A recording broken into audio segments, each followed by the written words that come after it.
Jane needs a job. She has a job. She works as a waitress at a local diner.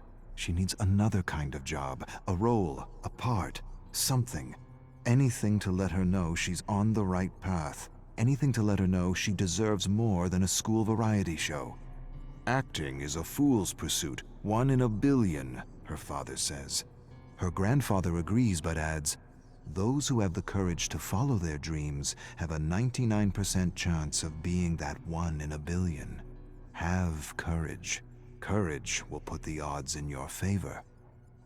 Jane loves her grandfather and wants to make him proud. Wants to show him he's right. I'll be that 1 in a billion. Mexican waitress speaks in Mexican and English with a Mexican accent. Who wrote this? Mexican isn't a language. Doesn't matter, you get the gist. Her face grows warm with frustration. The accent isn't necessary. Why? Why the accent? Why can't it just be waitress? Waitress who speaks English? Why does the script need the waitress to be Mexican? Why is this important to the scene? Jane stares at the director, trying to understand his needs. It brings flavor. What does that mean? It doesn't bring flavor. It perpetuates a stereotype. Yet, Jane says nothing. She says nothing because she doesn't want to be blacklisted as a social justice warrior. Doesn't want to be called a complaining minority. With a slight Spanish accent, she finishes the audition. Jane shares a beer with her friend Dwayne. Dwayne tells her how a creative executive hired him to be the co-writer of his terrible script, to be the spokesperson of his terrible idea, to validate his insensitive cultural appropriation of an African-American story. The creative executive wants to make a minority film because it's a fad, the quickest way to be recognized, the fast track to fame for a hack. Many writers told the hack his script was wrong on so many levels, badly written, disrespectful, boring, insensitive.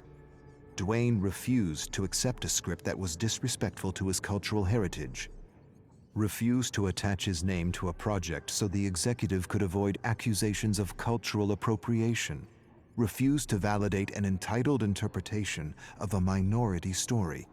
The executive discredited Dwayne by calling him a social justice warrior, fired him. Jane sighs sadly for her friend. At least the script won't get produced. Dwayne raises a skeptical eyebrow. The hack has a friend with money, lots of money. He'll write, direct, and produce. Entitled hacks with friends in high places. It's how bad movies get made. They toast bad movies. Jane laughs, not because it's funny, because it's true. It's been months. She hasn't worked. No calls, no auditions, nothing. Jane stares at the blank television screen. As a child, she used to imagine herself on television. She doesn't see herself on television anymore. Something is happening. She can't see herself succeeding anymore. She wishes for her shot, her 1 in a billion shot, but scripts for her are few and far between, nothing beyond the stereotype. Her agent shouldn't care. He should put her forward for all the female roles in her age range. She can play any female role, lead or support, and yet she only gets auditions for the spicy Latina, or the funny immigrant, or the waitress with the accent, never just woman, American. That's all she wants. She stares at the snowy television, tries to visualize herself as the star of a show, but can't. The phone rings. Her agent, an audition, a major part in a play, and it pays well. For a moment, just a moment, she feels like 1 in a billion. Jane's cell phone rings. She freezes on the sidewalk. This is it. And she doesn't know if she wants to answer or not. She can't take another rejection, not for this part. This part is too important. She brings the cell phone to her ear, answers. She hears a voice she recognizes, her agent. He tells her how everyone enjoyed her audition, how everyone thought she was just fantastic. He goes on about something else. She waits for the but. The proverbial but. 1,000 compliments negated by one single, all-destroying but. It doesn't come. She listens to the trivial notes and waits for the polite rejection. Instead, you got the part. She's not sure she heard right. You got the part. She mumbles to herself. I got the part. Her face grows numb with disbelief. She screams. Strangers turn to face her. Sorry. Dwayne helps Jane rehearse at a cafe. They take a break and he tells her the hack is now doing a Chinese story and is desperately searching for a Chinese writer to validate his most recent abomination. Jane laughs. Hacks with money, it's how bad movies get made. She tells Dwayne things are going well with the play. She doesn't have to do an accent, doesn't have to wear a miniskirt or perpetuate a ridiculous stereotype, doesn't have to do all the stupidities she had to do in the past. This is a real gig, a meaningful gig, a gig she can share with her family. She knocks on the table. Dwayne laughs and says it isn't wood. She shrugs. He says he's happy for her and hands her a cutout from a magazine. Open audition for Quick Talk. He says he put in a good word for her. She'd make a perfect host. She thanks him, but the play takes all her time. Too bad. You're the most real person I know, and that's what the show needs. Authenticity.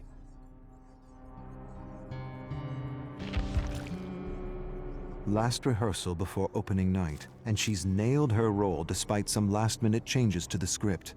She feels the adrenaline and a great sense of flow unlike anything she's ever experienced before. The director claps after the last line is delivered. He approaches her, tells her he's amazed, impressed, inspired, but he feels her character would work better with an accent. A what? The request undermines her, shatters her. Why? I don't understand. For giggles, it would be fun. The character doesn't need an accent. The character is fine without an accent. But it would add comic relief. Comic relief! That's what she is to this director, to the producers, to this industry. Comic relief. She stares at him, waits for him to burst out laughing, waits for him to say he's joking, waits for an apology that never comes. She sighs and feels the strength of her ancestors coursing through her veins, a strength that won't allow her to sell out, a strength that won't allow her to perpetuate a hurtful image of what it means to be an American. She shakes her head at the director. Find a comedian, asshole. She storms off stage. Those who follow their path beat the odds, even if the odds are 1,000,000,000 to 1. Bullshit.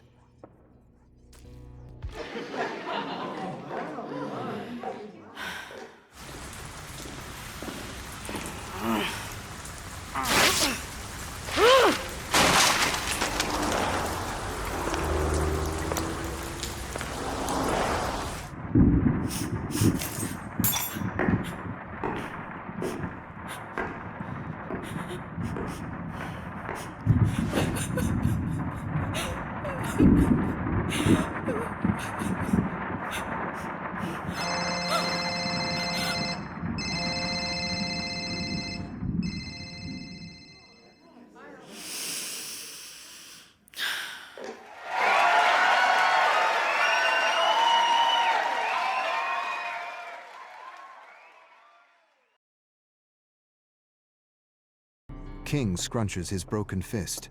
Cheers and hollers from a drunk crowd echo through the alleyway. He stares at his fallen opponent, bleeding face, busted nose, chipped teeth. He kicks him in the mouth to put the finishing touches on his handiwork. He never lost a fight. Not now. Not ever. Always bet on King. He glances over the crowd, spots Donnie, an old friend with a gambling problem. Not much of a problem if he continues to bet on me. King looks at his watch. He's late for a family meeting. King's father gives his mother hell for talking back for something he didn't quite understand.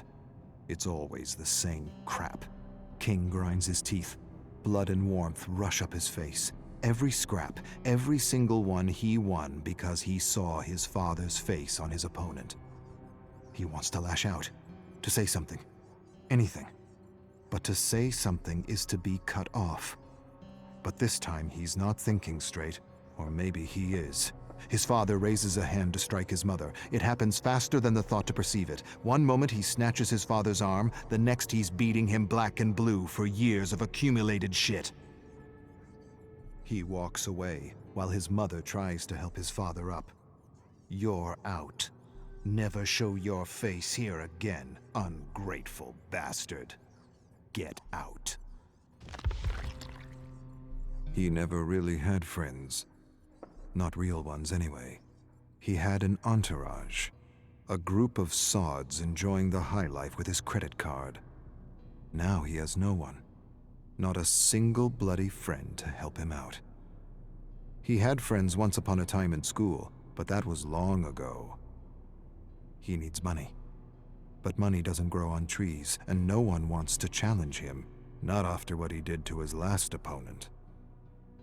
He needs a job.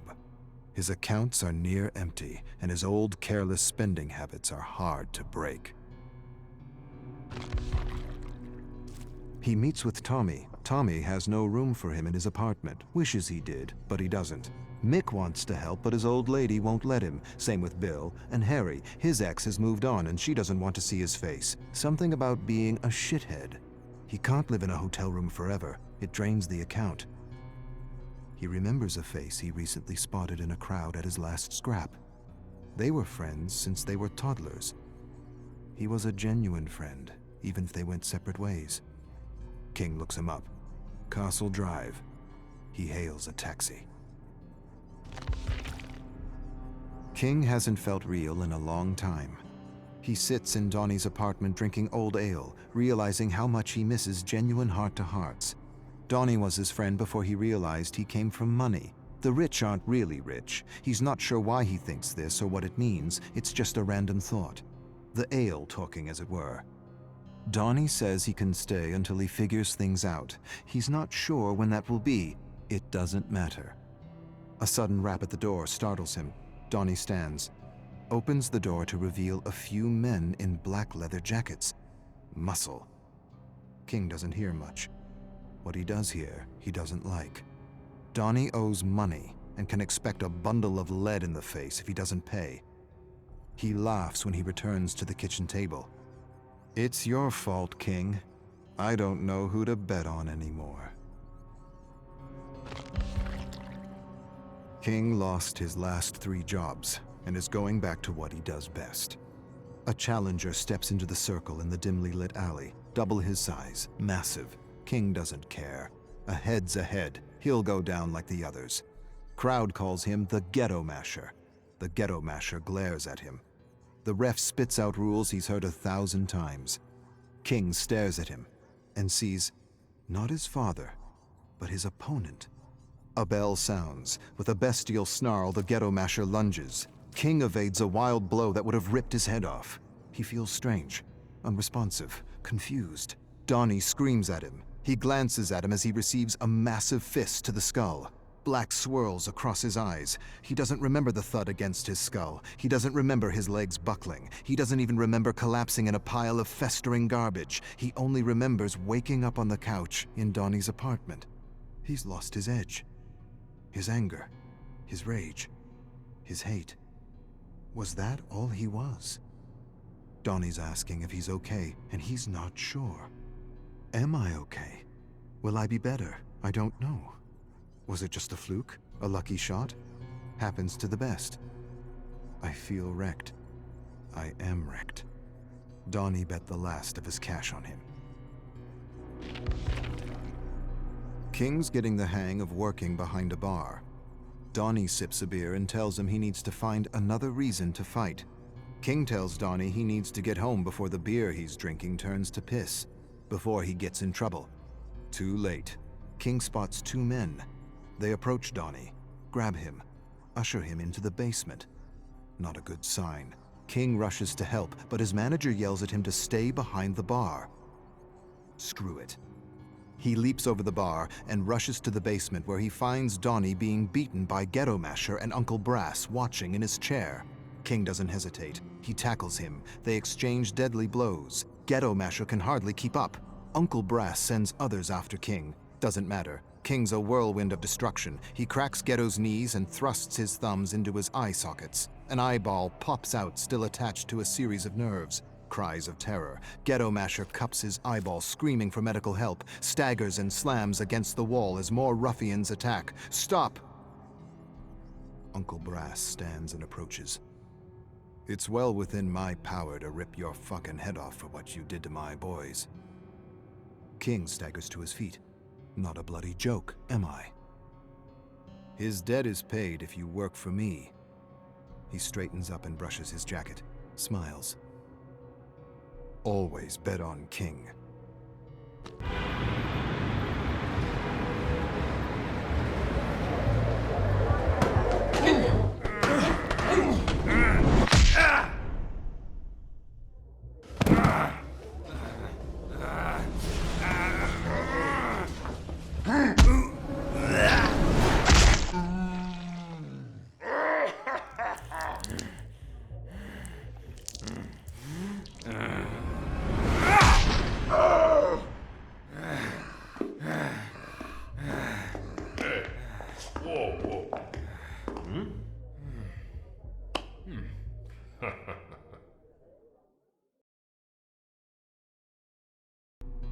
Imbecile. That's what he calls Professor Blanchard. The imbecile is choosing 2 students to lead a research assignment in an abandoned farmhouse. Carter knows he's going to be selected. He's the best in the neuroscience program, the best at the Leary. The Leary. It could only be the Leary. The Leary or the Allen. 2 institutions with a history of working with the government to push the limits of psychology beyond the code. Not beyond the code, despite the code. The papers coming out of the Allen amazed him, captured him, inspired him. Had he been Canadian, it would have been the Allen, or what many called Ravenscrag. The experiments they conducted were brilliant, cutting edge, mind-shattering. He wishes he were a student in the 50s studying under Lord Crag, the nickname patients gave the genius at Ravenscrag. Lord Crag returned from the trials with ideas, not cautionary tales, not disgust like the other bleeding hearts who condemned the doctors who would anyway be smuggled into his country and be given the highest positions in government in exchange for their discoveries. Lord Crag took the experiments he had heard about to the next level, and Carter hopes to do the same. But not with this professor, not with Blanchard, Dr. Bleeding Heart Blanchard. He has no idea what real power is. Real power is freedom. True freedom. Freedom beyond the limits of ethics and morality.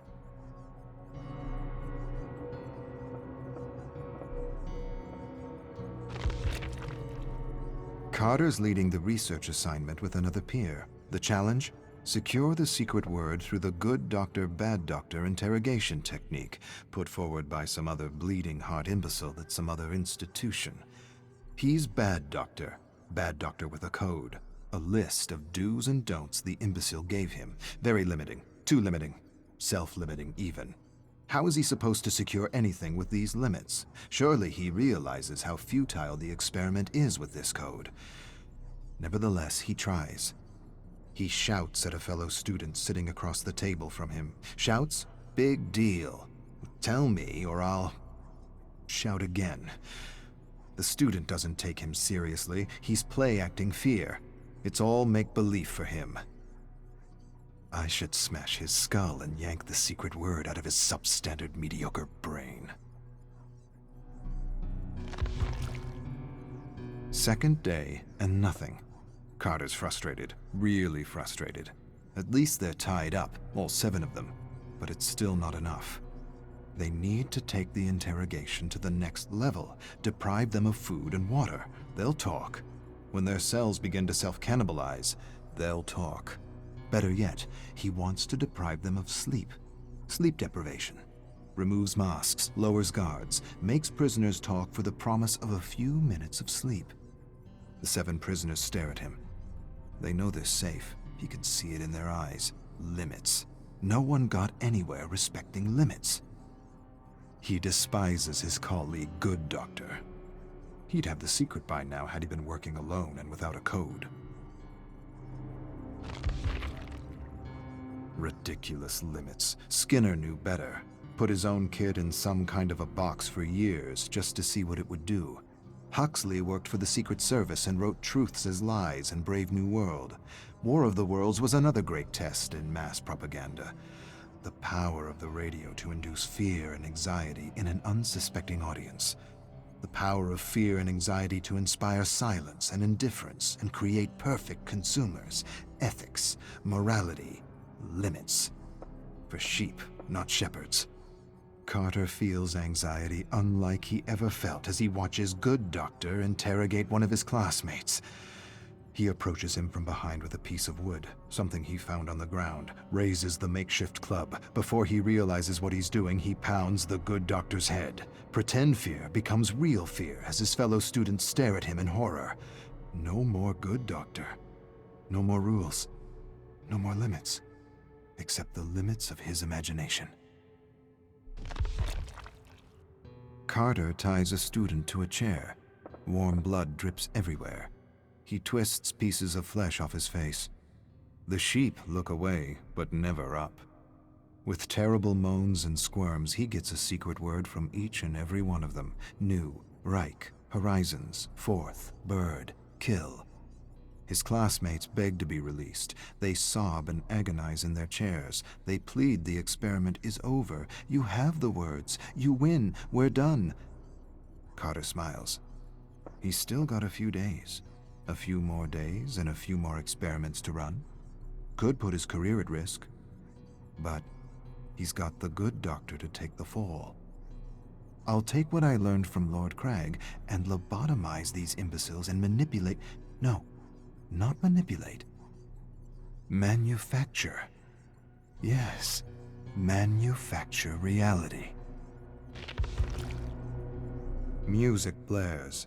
Eyes are kept forced open with toothpicks. Carter piggybacks a looping song with an inaudible subliminal frequency to evoke fear, anxiety, and discontent. He experimented with the loop on his parents, always caused a fight between them. He doesn't remember where he got the loop. He first read about the subliminal frequency from advertisers. Advertisers deny subliminal loops work. Of course they do. Advertisers deny they use subliminal loops. But they do. They use them, and they work. They must. They must because peace and contentment is our natural disposition. War and discontent needs to be instilled, enforced, manufactured, repeated over and over again until it's the main script in the collective consciousness. Paperclip, Bluebird, MK Ultra, MK Delta, MK Search. They were all necessary. Lord Crag had the right idea, good instincts. So did the Black Sorcerer and the Dirty Trickster. They inspired all the goodies he brought with him in his bag. Music, drinks, drugs, lots of drugs. For a moment, just a moment, he hesitates. He'll probably go to jail for a long time if he uses his goodies. But being free, being truly free for a few days, is worth a lifetime of imprisonment. But I won't get caught. Good Doctor will. Carter wonders if he can remother these sheep. Remother, he loves the term. He wishes it was his own, but it's not. Shock them with electricity and expose them to endless images of death, chaos, and destruction. Traumatize the brain, empty it, lobotomize these subjects to remother them with new personalities. He wonders if he could remother these sheep into wolves. Get them to kill each other. Better yet, turn these good, law-abiding students into serial bombers. He rips the plug out of a lamp, splits the wires, peels the wire, places the exposed wire into a student's mouth, slowly approaches the socket, taking in his terror, plugs it in. screams as he remothers this exemplary student. A putrid smell of burning hair and skin reaches his olfactory receptors. There's another stench. Imbecile soiled himself. Carter laughs. He hasn't been this stimulated in ages. To be free. To be truly free. Carter hasn't had this much fun since he first tried to transplant a mouse brain into a rabbit.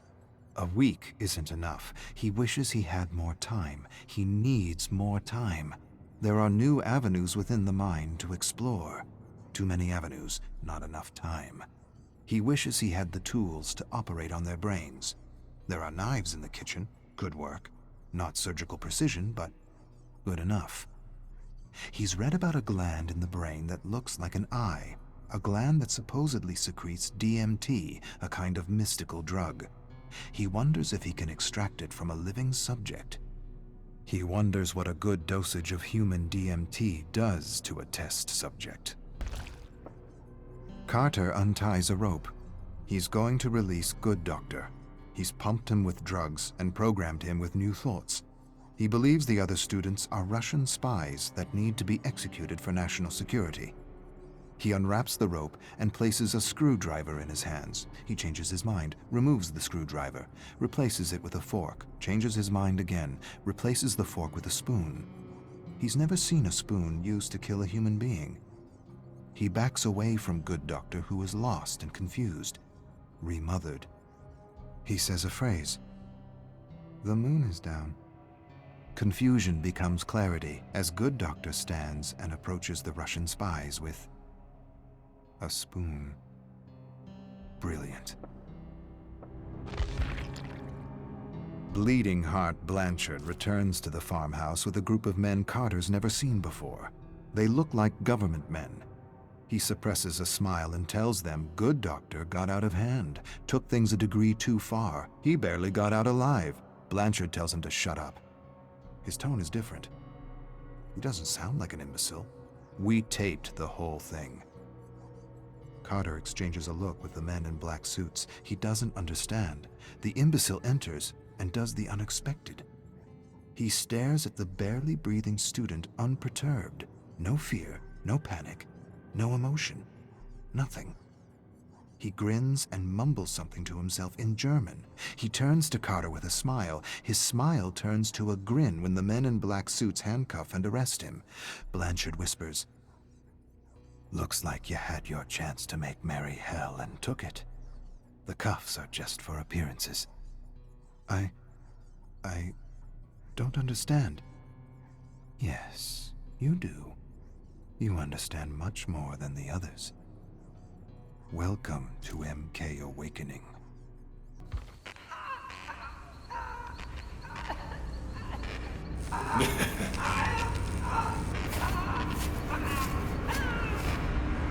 Hey! Huh?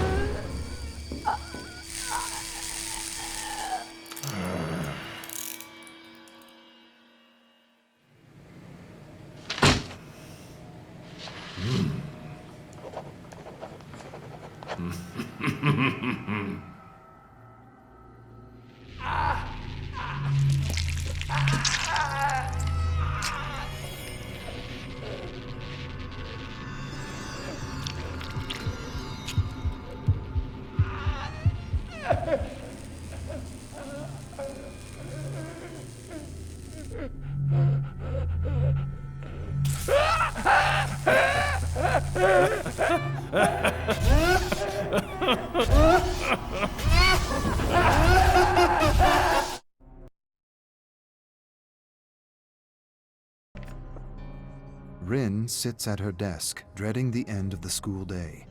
Not because she enjoys junior high or because she respects her teachers, but because she despises being forced to learn kendo.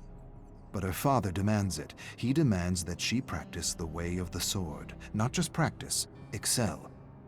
She's a Yamaoka. The Yamaokas come from a proud legacy, a samurai legacy. He reminds her of this every day, and every day the kids tease and humiliate her, telling her she has no business in their class, telling her she should wield a broom, not a shinai. She ignores them and tries her best. Maybe if she excels with a katana, her father will feel better. He hasn't been himself as of late, frustrated, irritable, reactive. She can't do anything right, nor can her mother. He has become very quiet and talks and argues with himself.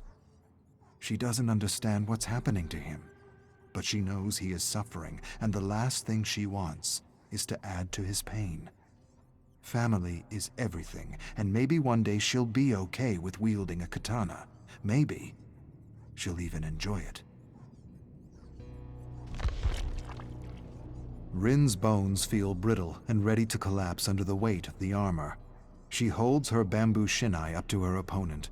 I want this to be over. Can't this just be over? Her opponent insults her. He tells her there's a shattered window in the changing room she ought to clean before someone cuts themselves, Janitor Yamaoka. He laughs. He makes another janitor joke at her expense. A sudden heat rushes up her face. She wants to shove the shinai down his throat. See how he laughs with wood and splinters piercing through his stomach. Splinters piercing through his throat. Where did those thoughts come from? It's not like her to think such thoughts. She angles her shinai and feels something strange inside. She's never felt anything like it before, like a waking dragon in her heart. She stares at her grinning opponent. Faster than thought, she lunges and strikes his head. Everyone laughs at him. His head slumps in mingled defeat and humiliation. A boy stares at her with wide, disbelieving eyes. He blinks. You might be a Yamaoka after all. She hates to admit it, but it feels good to win. No, not to win. To defeat a foe. To defeat another human being. Defeat another human being? Why would I think this? These aren't my thoughts. But they are. She doesn't understand what happened. What thing came over her to give her the strength to contend with the boy in front of her? He isn't laughing anymore. He glares at her. She beat him. Not once, not twice. Thrice.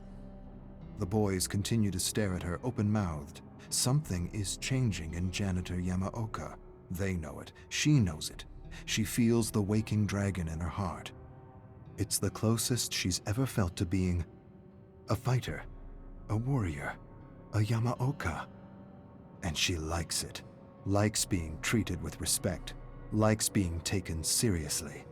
For an instant, she imagines herself beside the great Renjiro Yamaoka and his son Kazan. Something tugs in her heart, and the dragon stirs.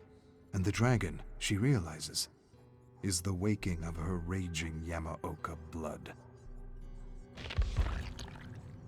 Janitor Yamaoka, you got lucky. Let's see how lucky you really are. Boys close in on her, cursing, jesting, shouting. She wants to run, but doesn't see an opening. She wants to apologize for being good with a shinai, but the waking dragon inside her heart won't allow it.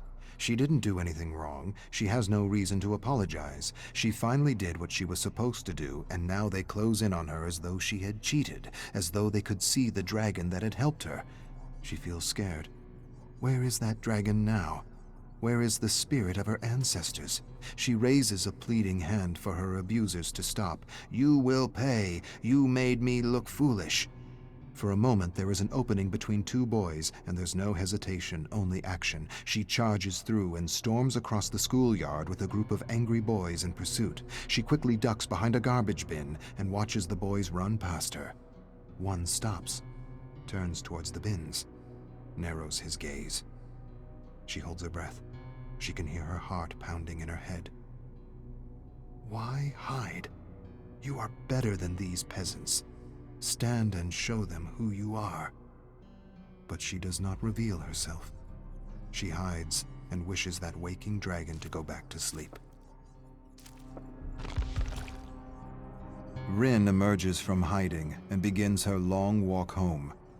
The dragon in her heart admonishes her for hiding, tells her she is more than her tormentors and should never cower before bullies and abusers. She's not sure what she should have done or what she should think. Maybe she should have faced them. Maybe she should have confronted them. Maybe she should have beaten them down and torn them limb from limb. Limb from limb? What am I thinking? Where did that come from limb? What dark thoughts are these? Before she can answer her own question, she hears a voice. She hears her tormentors jeering and spewing insults at her. She doesn't turn around. She doesn't run. She doesn't run because she knows what's coming, and she doesn't care. The dragon within tells her everything's going to be okay. The boys throw garbage at her, call her Janitor Yamaoka, Janitor Yamaoka, Janitor Yamaoka. She knows what's next. She sees it in her mind's eye like samurai of old. They'll push her down, surround her, punch and kick her, but this time she won't let the pain defeat her. She won't let the fear paralyze her. She'll use the fear and the pain to feed the dragon. Today her bullies will feel teeth and claws. They will feel her wrath, and they will learn she is a Yamaoka.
Arcus 293.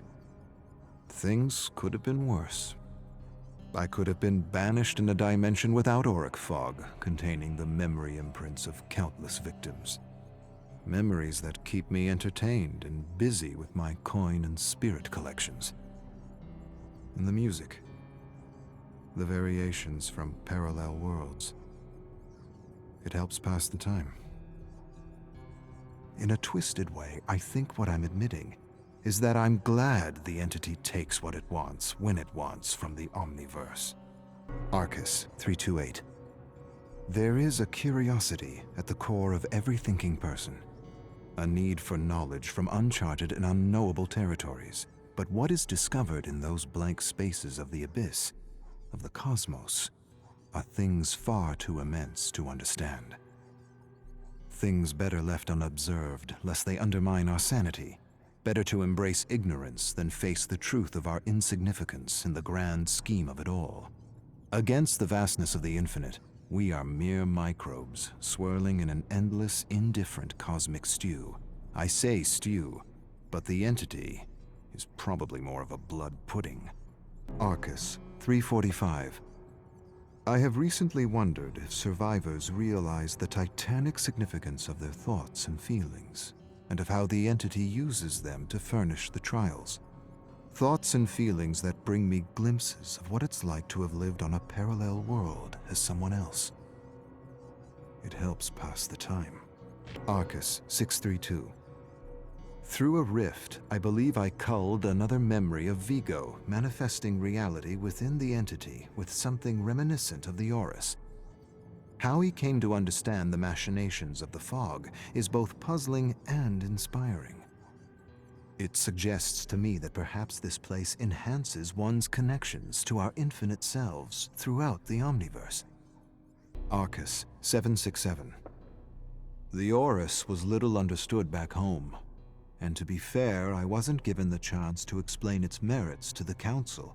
Had they taken the time to understand, they would have realized that though I had no verifiable explanation for how the Aurus works, I had theories. And the most reasonable was that the Aurus works on the basis of the Trinitarian of creation, a concept long held by our ancestors and forgotten throughout the ages. But the concept isn't complicated. Isn't witchcraft, isn't a secret. It simply suggests that it takes two things to create a third, a father and mother to create a child, an idea and passion to create something new, something real, something lasting and meaningful, a thought and feeling. Therein lies the best theory of the Aurus and how it is able to create with auric particles. The failing of other pioneers back home is they believed thought alone was enough, when in reality it is only half the equation.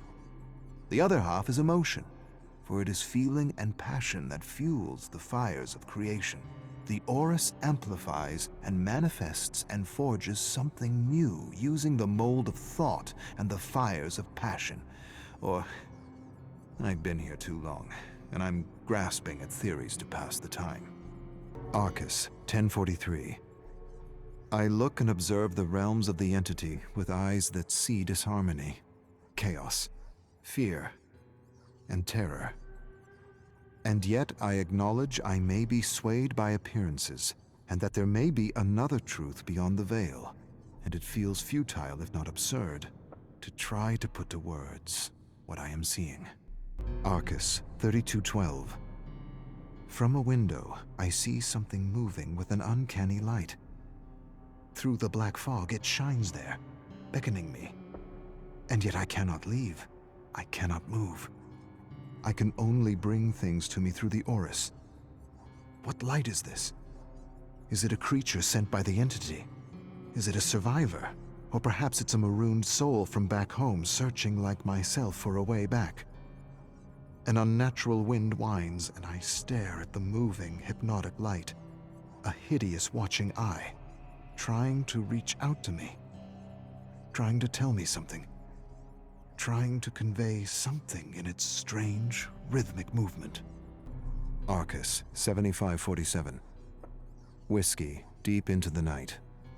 A strange aftertaste, a flavor from a world which makes the best whiskey.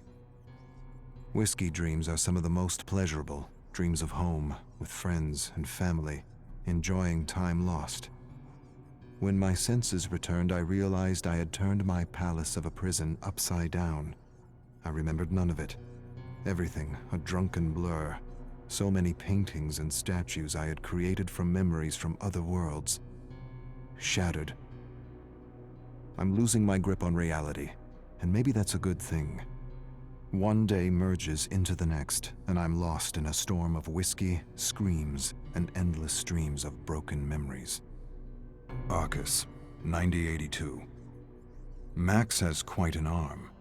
A farmer made his way out of a barn, and with one well-aimed blow with a spade, his head was severed from his shoulders, and 2 spouts of hot blood burst from his body like geysers. He watched the headless man stagger stupidly and collapse in a growing puddle of steaming blood. I have to admit I've gone through this memory more than once. It's one of my favorites. I find Max disturbingly amusing, and the illusion of death fascinating. At a distance. Arcus, 9873. King has this way of doing things that are quite amusing. One of my favorite memories I return to time and time again whenever I need a lift is Memory 2332. Gasoline Man. King grabs this man who skipped a few payments on a loan. He drags him by the hair and throws him in an alley. He grabs a metal gasoline container and douses the sod with its contents and lights a match. He stares at him through the flickering flame as the man screams in terror. He watches him beg for his life. Then he flings the match. The man's eyes pop out of his head as the flame hits his chest and falls to the floor with a sizzle. King tells him to make his payment or next time he'll use real gasoline. Brilliant. Arcus, 223. I felt an uncanny and unseen presence in the archives as I contemplated the entity. I could hear the labored breathing of killers standing outside my prison. I looked out into the dark, raging fog and saw nothing. Either the entity is aware of my presence and is preparing to send killers to put an end to my plans, or the memories of survivors are somehow merging with my personal memories, and these sounds are mere side effects of overusing the Aurus. In the end, it doesn't matter. If I could end the entity, I would, even if it meant my own demise. My life is little to pay for the salvation of the worlds it will destroy. Arcus, 893. Several survivors went mad trying to escape the trial. They had with them memories of previous incarnations, so that one survivor began dashing his head against a wall, convinced he was reliving a nightmare he had just escaped. The other survivors drowned him in mud to shut him up. It seems to me survivors are torches growing dimmer and dimmer with every trial. Some stop to feel altogether and are doomed to the void. Others go raving mad and need to be silenced by others. Arcus 1032. Jumbled experiences of brutal killers and weird rituals of godless brutes from worlds too dark to care. I jerked myself straight out of one memory that pulled me into a cavern of bodies with an odor so repugnant I was retching for hours. I still have that horrible taste in my mouth and shudder at the thought of that smell. That horrible smell. Rotting humanity. What foul creature of a man had made this festering hole his lair is beyond me.